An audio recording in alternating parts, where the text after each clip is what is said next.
அனைவருக்கும் உங்கள் விடிஆரின் அன்பு வணக்கங்கள். நம்ம இந்த சீரீஸில் செவ்வாயுடன் இணைந்த கிரகங்களுக்கான பரிகாரங்கள் பார்த்துட்ருக்கோம். செவ்வாய் சனி சேர்க்கை உங்கள் ஜாதகத்தில் இருந்தால் என்எஸ் மேக்னெட், என்எஸ் காந்தம்னு சொல்லுவாங்க. யூ ஷேப்பில் அந்த காந்தம் இருக்கும். அதை வாங்கி வீட்டில் பயன்படுத்துங்க. ஏதாவது ஒரு கட்டிலில், அதாவது கட்டில்னால் இரும்பு கட்டிலில் அதை ஒட்டி வச்சிடலாம், அல்லது இரும்போடு அதை ஒட்டி வச்சுருங்க. ஸோ இந்த காந்தத்தை நீங்கள் உங்கள் வீட்டில் பயன்படுத்தும் போது செவ்வாய் சனியோடைய நெகட்டிவான தாக்கத்துலேருந்து நீங்கள் தப்பிக்க முடியும். எங்கேயாவது ட்ராவல் பண்ணுறீங்கன்னா செவ்வாய் சனி சேர்க்கை இருக்கிறவங்க இந்த என்எஸ் மேக்னெட்டை கூட கொண்டு போகலாம். ஸோ இந்த மாதிரி கூடவே வச்சுக்கும் போது உங்கள் ஆஃபீஸில் கூட வச்சுக்கலாம், நீங்கள் இருக்கக்கூடிய வீட்டில் வச்சுக்கலாம், தோட்டத்தில் இருக்கீங்கன்னா தோட்டத்தில் வச்சுக்கலாம்.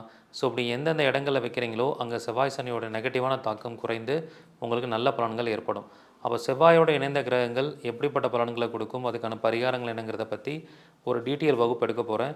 இந்த வகுப்பு மார்ச் 2ஆம் தேதி ஞாயிற்றுக்கிழமை நடைபெற போகுது. இதற்கான கட்டணம் ரூ. 786. விருப்பம் இருக்கிறவங்க முன்கூட்டியே முன்பதிவு பண்ணிக்கோங்க. நன்றி, வணக்கம், வாழ்க வளமுடன்.